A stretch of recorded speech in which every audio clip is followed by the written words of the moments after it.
બાપુ એક સુંદર મજાનો ધાર્મિક અને ભક્તિમય પ્રસંગ છે અને આ પ્રસંગમાં આજે આપણે વાત કરવી છે સંત સમાગમ ભાગ 30 સંત શ્રી બિહારીદાસ વિશે.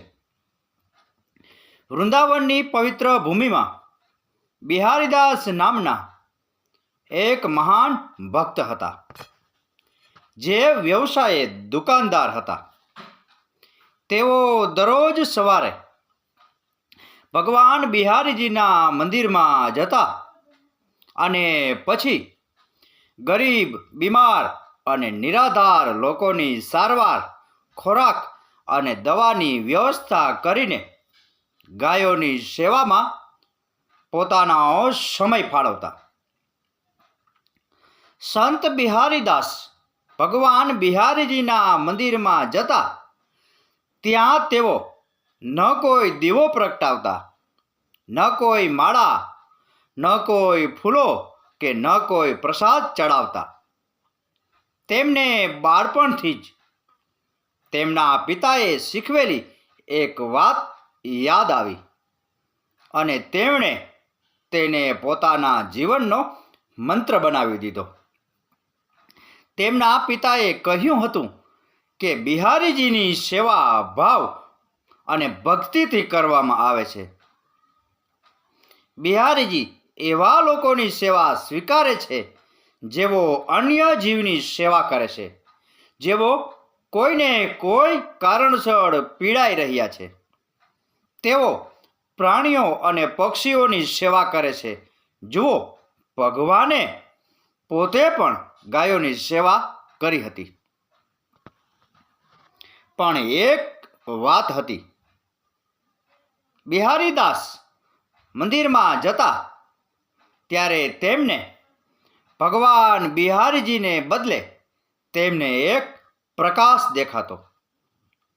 જ્યારે મંદિરમાં બીજા બધા ભક્તો કહેતા, વાહ, આજે બિહારીજીનો શણગાર કેટલો સુંદર છે, બિહારીજીનો મુંગટ આવો છે, તેમનો પોશાક આવો છે, ત્યારે સંત બિહારીદાસ વિચારતા હતા કે ભગવાન બિહારીજી બધાને દર્શન આપે છે, પણ મને ફક્ત પ્રકાશ જ કેમ દેખાય છે?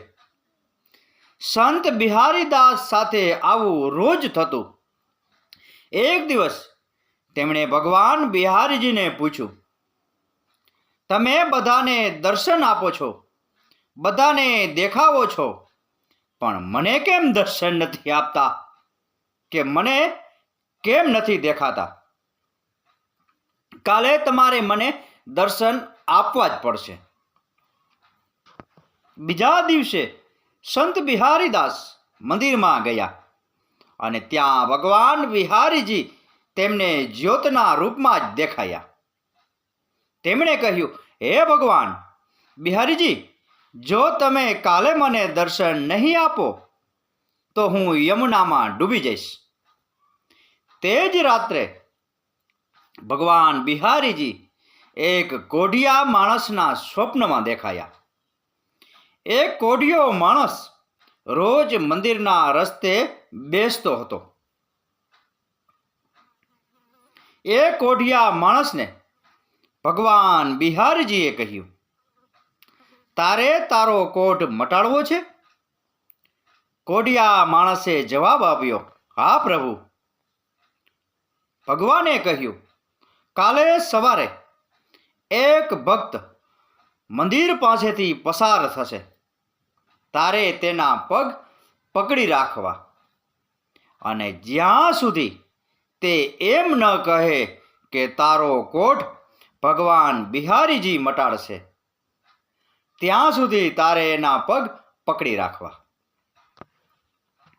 કોઢિયા માણસે કહ્યું, પણ પ્રભુ, મંદિરે તો દરરોજ ઘણા ભક્તો આવે છે, હું તેમને કેવી રીતે ઓળખીશ?